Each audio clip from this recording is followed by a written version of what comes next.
你知道吗？因为他的出使，非洲的马林国特地派人进献长颈鹿到中国。你知道吗？他所率领的船队在中国乃至世界航海史上都是罕见的。他叫郑和。欢迎回到拽着历史说故事，我是小小。扬帆七下西洋，浩浩荡荡开天门。620年前的7月11号，也就是1405年的7月11号，一支庞大的船队从江苏刘家港起航了。船队的统帅叫郑和，本名呢叫马和，小名三宝，他是云南昆阳人。他从一个被掳入宫的少年太监，成长为明代最伟大的航海家。这一切是怎样发生的呢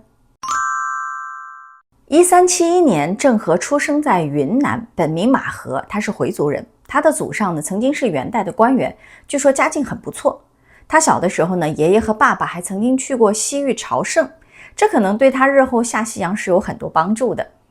那1381年这年呢，云南被占了，10岁的马和呢就被大将傅有德、蓝玉、沐英掳走了。后来呢，被送到了燕王朱棣的府中，晋升成为了小宦官。在后来的靖难之役当中呢，他协助朱棣平定内乱，立下了战功。到了永乐2年，也就是1404年，朱棣即位为明成祖，他呢奖赏靖难的功臣，就晋升马和为内官监的太监。这个呢就是宦官当中最高的官职了。那过去呢曾经有马不能登殿之说，那朱棣呢就亲自赐了正这个字。也就是从那个时候开始呢，他从马和改名叫郑和了。我们知道15世纪初的明朝呢，国力强盛，朱棣希望借着航海展示大明的威仪，宣扬天朝上国的荣光。他也希望能够继续开疆拓土。那么在1404年这一年呢，朱棣就召见了大臣袁中彻，他就问我想让三宝率领船队下西洋访问各国，你看怎么样？那个时候的西洋呢，指的是苏门答腊以西的整个印度洋。虽然当时的航海技术算是比较先进的，但是这个还依然是个很大的挑战呀，得有合适的人选，对不对？那么袁中彻思虑之后就回答说无论从相貌还是才能，三宝在宦官中都是出类拔萃的，完全可以胜任。于是呢，在1405年的7月11号，郑和接受特别使命，经过充分准备，船队呢就从江苏刘家港起航了，开启了壮丽的航海征程。据跟随郑和下西洋的翻译官马欢所写的《瀛涯圣览》里说呢，郑和的船队规模宏大，208艘巨舰当中呢，宝船有63只，大的长44丈4尺，阔18丈。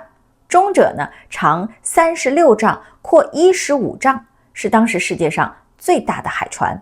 那么换算成国际单位呢，最大的船差不多长有151.18米，宽呢61.6米。而且呢，船上的9只桅呢可以同时悬挂12张船帆，锚重数千斤，一艘船上可以容纳上千人呢。但是呢，另一种说法就认为，从古至今都没有这样规模的类似的木帆船出现，更不可能有长180米的龙骨。这是为什么呢？是因为呢，没有树高超过250米以上的木材。那么在没有发明龙骨铁剑连接技术的明代呢，长180米的船是没有办法做出来的。那这样的长度呢，据说在当时来说是庞然巨物，相当于3个半世纪以后英国海军旗舰胜利号的船身长度。不管这2组数据的争议点在哪里，那么郑和这个船队下西洋的史实是存在的。那这支船队呢，还配备了航海技术人员、翻译和医生，总共大概有27000人呢。而且呢，这个船队是带着任务出行的。不仅呢是带着结交邻邦的任务，还肩负着宣示权威、寻找建文帝下落的使命。那这个呢，就是另外的故事了。郑和第一次下西洋呢，是从1405年开始的，一直到1407年结束。船队沿着南海和印度洋航行，途经了越南、爪哇、苏门答腊这些地方，给当地的人赠送礼物以示友好。那我们知道，海上航行跟陆地出行相比呢，还是很波折的。在1407年的时候，船队呢就遇到了当时比较大的海盗头目，叫陈祖义。那在那次海战当中呢，郑和指挥有方，生擒了陈祖义等3个重要的头目。在1407年10月2号船队回国的时候呢，他还把这个人献给了朝廷，这伙人呢很快就被问斩了。在这次回来没多久之后呢，1407年郑和就第2次下西洋了，到了1409年才回国。在这次的航行过程当中呢，郑和专程到了西兰，对西兰山佛寺进行了布施，并且立了碑为文，以垂永久。在这个碑文当中呢，有汉文、泰米尔文以及波斯文3种。1911年的时候呢，这块碑在斯里兰卡被发现了，现在呢还保存在斯里兰卡的国家博物馆当中。郑和第3次下西洋是1409到1411年，船队远赴西兰。郑和呢跟当地的王室建立联系，却遭到了亚列苦奈尔的挑衅。亚列苦奈尔呢不仅拒绝朝贡，还试图扣留郑和的船队。那郑和呢果断出击，他率兵攻占了他的都城，俘获了亚列苦奈尔和他的一众亲人，而且呢押解回国了。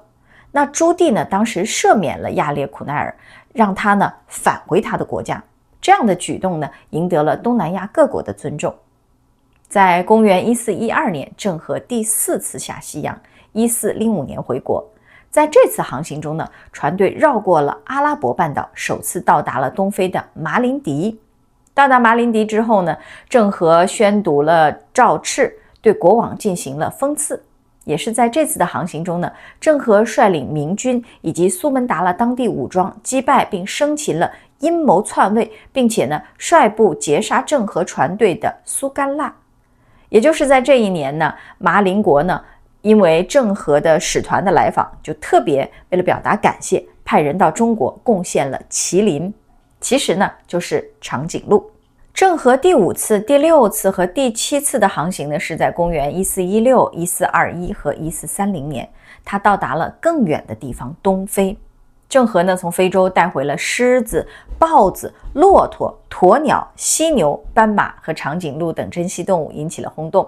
当时呢，长颈鹿就被认为是麒麟，是代表好运的独角兽。那除了动物之外呢，他还带回了宝石、香料、药品等等。郑和呢，其实和许多伟大的航海探险家一样，在他第7次远航回来的途中去世了。据记载呢，这位伟大的航海家1433年在印度古里去世，而南京的牛首山麒麟港有郑和的衣冠冢。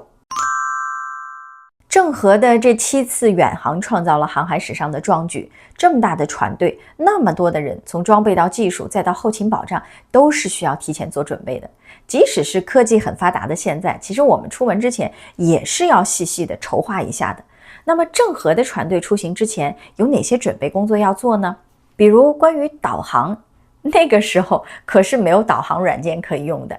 那郑和当时用的航海图呢，是用罗盘方位标注大港之间的路线，全以按某某方位经某某时间单位的方式来表示的。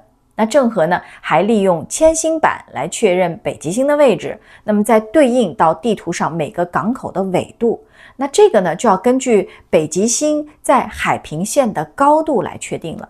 用这些数据呢，作为航海的根据。另外呢，根据郑和航海图，郑和使用的海盗真经结合过洋铅星术，这在当时呢已经是最先进的航海导航技术了。再来看看医药和卫生方面，那么多的人生个病啊，哪怕感冒咳嗽啊，其实都是不能避免的。那郑和的船队呢，其实遇到过疟疾之类的危害的，但是呢没有因为各种疾病大量减员的记载。在他的船队当中呢，配有随行的医官医士，加在一起大概有108名左右。那大约呢，就是平均每10个成员、10个乘客有1名医官或者是医士。这些医官和医士呢，一部分是由明太医院派出的，另外一部分呢，就是从民间的良医中应征招募的，医术都是很高的。郑和的船队呢，众多的医药人员担负着很多的任务，一个呢是为了出使人员防病治病，另外呢就是到达他们的目的地之后呢，为当地的人治病，那以此呢作为和平交往的手段之一。那据清代康熙时修撰的《台湾府志》所载药水条称呢，说在凤山县淡水社，相传明太监王三宝投药于水中，令当地染病者入水沐浴而治疗。这也是相传下来的一个故事，但很有意思哦。再来说说粮食和补给，这个是重中之重。那么多张嘴吃饭，那绝对是个大问题呀。那郑和的船队呢，他7次下西洋当中有4次是从江苏太仓的刘家港出发的。刘家港呢是当时南粮北调的中转地，那出使官军的粮秣给养都是在这儿给配齐的。明朝初期的时候呢，其实食品加工方面已经很先进了。比如说他们可以把肉呀、水产蔬菜用盐酱醋酒糟把它们腌制起来，或者呢是烟熏，或者是晒干，这样就可以保存很长时间。那么他们还可以把水果呢暴晒之后做成果脯，或者呢是用蜜糖来渍一下，或者是呢用火来焙。那郑和船队的食物除了盐酱、茶酒以及饮用水之外呢，还包括了不易变质的米麦这些谷物，还有豆类还有加工处理过的果菜、肉类、水产，以及醋、蜜、糖等等等等，柴米油盐酱醋茶，反正基本上是不能少的，听上去特别的丰富。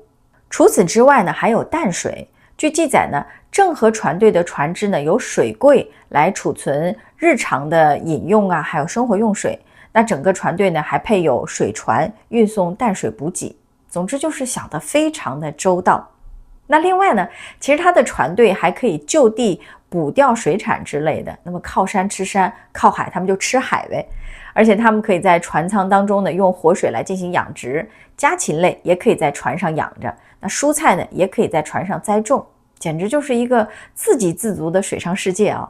按照14世纪上半叶北非丹吉尔旅行家伊本白图泰在游记当中描写到的，他说呢，当时往来印度洋的中国船只，其船员常在木盆中栽种蔬菜生姜，提供日常食用。但是呢，船上的产量毕竟还是有限的，大量的新鲜水果、蔬菜，还有肉类还有饮用水，还是必须在靠岸的时候及时补充的，尤其是不可或缺的淡水。那最后呢，就是船和船之间的通讯。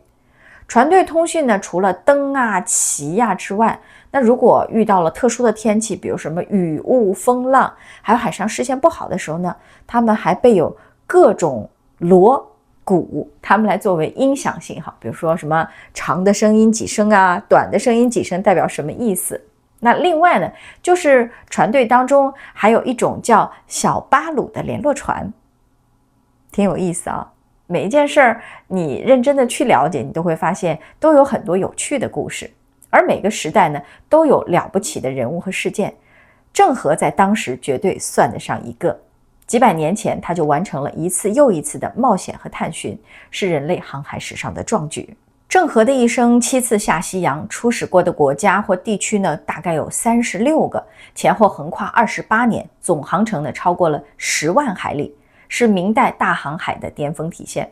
他的7次航行呢，不仅展示了中国的造船技术与组织能力，还通过和平外交与文化交流连接了亚洲与非洲。相比早期的徐福东渡、唐宋贸易，郑和的壮举呢，在规模、距离和影响力上无人能及，堪称世界航海史的里程碑。扬帆7下西洋，浩浩荡荡开天门，不仅是历史记录，更是中华文化的海上名片。感谢你收看《拽着历史说故事》，我是小小，我们下期再见。